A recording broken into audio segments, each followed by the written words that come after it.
All right, got it right? Ladies and gentlemen, let's give her a round of applause. Hi, everyone. Thank you to be here with me. The presentation will be very. I don't want to keep you too much, but stay here up to the end because there is a video at the end that is very nice. Today we will speak about Agogo, starting from a little bit introduction, just to let you know which is the topic of the project, then jumping up in the scope, in the execution strategy. And in the end, I will highlight a little bit the enablers of the project and the conclusions. So let's start. So basically, this project has a main target to develop and maximize two main discoveries in Angola, Block 1506, that are Agogo and Indungu. But this is not only the first topic and target of the project, but the main target is also to develop the west uptails of the area of the block. So how we will do this one? Basically, we divided the project in three main phases. First one is the field anticipated startup. Basically, we developed the first well using the existing facility of the block, that is the Ngoma FPSO. Second phase is the full field development. Basically, the full field development, we will foresee the full field development of Agogo with the new FPSO, Agogo FPSO, and the Indungu full field development with the existing Ngoma FPSO. Last phase is the disconnection of Ngoma, basically, and the production of all the tieback of all the west uptail to the new FPSO Agogo.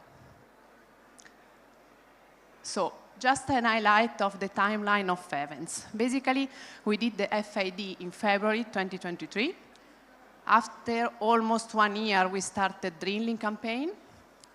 Then we start delivery of main items in August 2024, and this was done in batches. This was needed to start the installation campaign that started in November last year, 2024. Then we have in parallel the development of the FPSO, basically that was planned and scheduled and was all on track. And we reached the sail away on March 2025. After 2 months, the FPSO arrived in Angola. And so in May 2025, 1 month later, we reached the ready for sulfur cap big milestone. And the months after, in July 2025, we reached the first startup of the project. This is done in 20 months from the FID.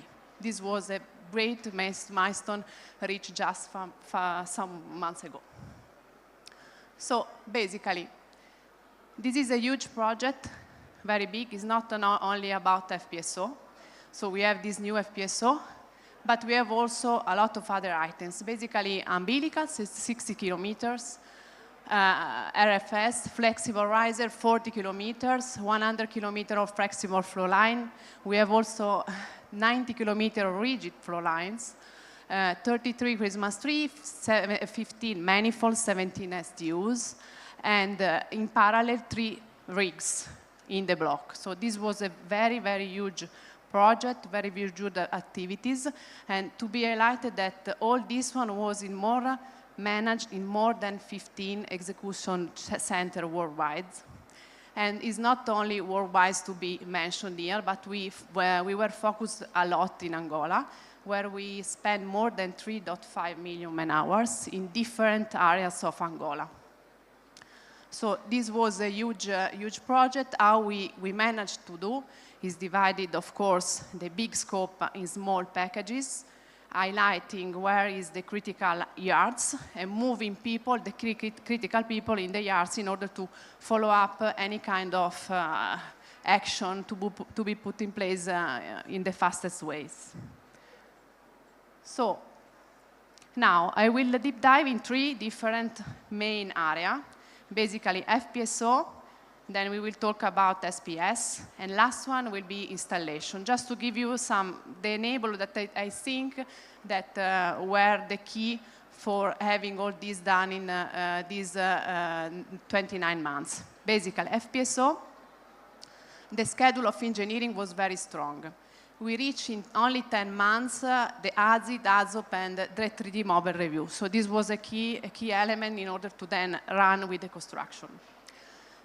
Topside contracts, the main one, were divided in 3 main big contracts, contractor EPC, and they were forced to do activity in their yard, so under their control. Then, of course, you know, the FPSO is then operated by operations, so we welcome the team of operation from the beginning, reviewing all the documentation. So this was also a very, very successful topic to be discussed, because then when you do handover, will be very fast. Of course, we have a lot of long lead items in FPSO, and what we did is from day 0 to take them and be aggressive with the contractor in order to have them on time. And the last, a very important one, is the organization of the shipyards. Basically, we divided in 2 different scopes the shipyard. One was the repair, life extension, and conversion. That was in one side, in one contractor yard. And the other one was the integration that was in another contractor yards. This is FPSO, but it's not the only one. We have the SURF. So basically, regarding the SURF, it was very important, the standardization of the design and also the interface. As I was mentioning at the beginning, we have 2 different fields, one green fields and the old one. So it's very important to design things that can be used for both in order to be flexible. Second one is the subsea control system architecture, and also the cross-section of the umbilical was designed in the early phase. So we had the design clear from the beginning in order to start manufacturing. Then, as I mentioned again, we have the new FPSO, Agogo, but we have also Ndungu, existing facilities, and it was important to define this hybrid system in order to talk with both the 2 FPSO. Another enable is that we started drilling, pre-drill, before the arrival of the subsea facilities. So this was the first phase in order to run with the schedule. And last one for SURF is the organization of the batches of delivery in order to feed the installation campaign. Each delivery was defined knowing which were the activity to be done. So this will help on all the different scope that is not only subsea, but we have also drilling, because SPS is pushing drilling, as well as FPSO for the control system. So this was an enabler in order to run without any kind of issues. Last one is, of course, the installation. So basically, from the beginning, during the tender phase, there was a strong definition of the company plan. What is the meaning of this one? It was very clear to all the contractors the mechanism of notification of the different windows. That can be the window of loadout, the window of installation. So each contractor was knowing which were the mechanisms to launch and to define windows that started to be big, going in the smaller and precise way. So this is covering the delivery of all the material with the loadout, the drilling operation, of course, the FPSO readiness, and also the UCAP activities. Then another important activity that we did, especially from when we started the installation, is the integrated offshore schedule. Basically, as I was mentioning before, the scope was huge. We had 3 drilling rigs in the area, and also an FPSO arriving. So in order to avoid any kind of CMOPs and clashes during operation, was mandatory to create this way of work with this schedule that was changing even every day. So in order to avoid any kind of CMOPs. Then the transportation plan was defined basically in order to avoid any kind of interruption on the installation and to allow operation flexibility. And also in this case, the transportation was defined linked to the delivery of the SPS and also linked to the FPSO arrival. Then another very good decision was to restore the riser and umbilical. So basically, we didn't install the riser umbilical directly when the FPSO arrived, but we pre-installed before. We wet stored so that there was no link and no impact on the critical path of the hookup and mooring of the FPSO. We installed before, then FPSO arrived, moored up, and then we hook up all the risers and umbilical. And also in this case, as for the SPS, also for all the flexible scope, there was a strong definition of standards. This because in case of any kind of issue, we could also decide last minute to change the installation of one flexible respect to another one, or the change the definition of another one connection respect to other. So if I need to give you some pillars and takeaway about this experience, basically was very important the decision to do parallel exploration with developments. Basically, in this case, as you know, also Ndungu was discovered later respect to Agogo and was put in the integrated plan during the run, and is there.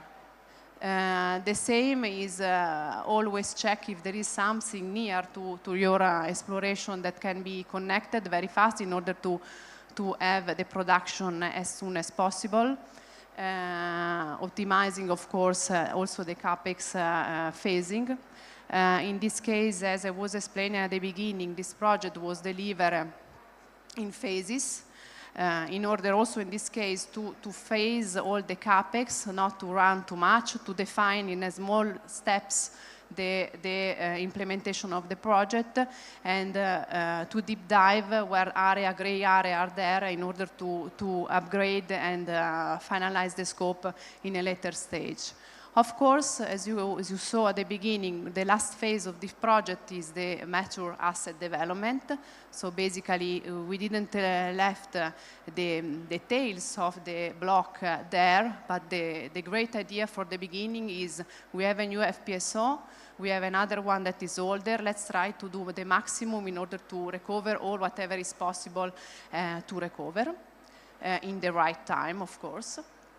And then the last point that is very important for me is also the local content. Here you have two pictures of, on the top there is Lobito, and on the ground there is Ambrizze. There are two areas in Angola where we did a lot of work. If you can imagine that basically all the manifolds were produced in Angola.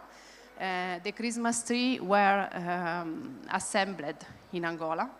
So this one was really a huge scope that is not only reach a target of the project, but also having some operational and also local commitment in order to give a feedback faster respect to going outside the country.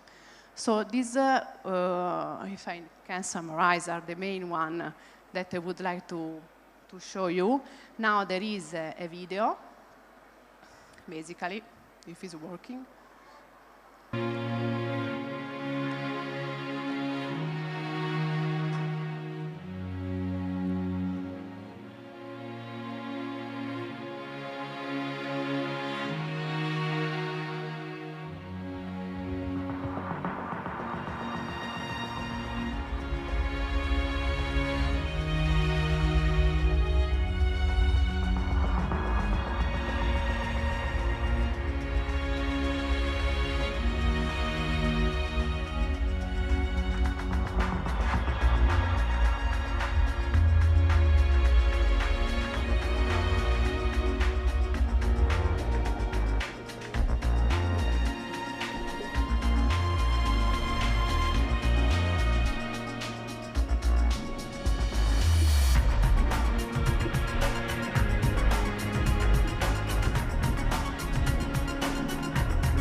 The journey continues because we have Ndungu to complete, so this is the next video will be in Ndungu. Thank you.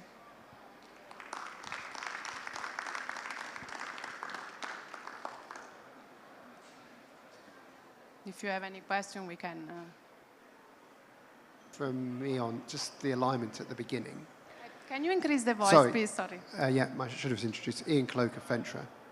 The question is, how did you ensure alignment so early in the process for the LLIs? Sorry, can you? How did you ensure alignment? Can you hear? Can you? Sorry. Can you hear me? Now better, yes. When you were talking about getting alignment early for the LLIs, how did you ensure that you were getting the right LLIs so early in the process to hit the targets? Because you were making a lot of decisions really early. Yes, yes. No, that one was also some, the work with the Inson production was very huge, of course. So if we talk about the lead item of the FPSO, we had a very great work done with Inson production. Regarding instead the SPS, as we explained in different also intervention during this conference, we had a great team that took all the experience of the past. So what we reached in this case was also putting in one team people that experienced a lot of errors in the past, and that one were really listed and taken as a principle from the beginning. So this was the fact, yes. Thank you so much, Elisabetta. That was incredible.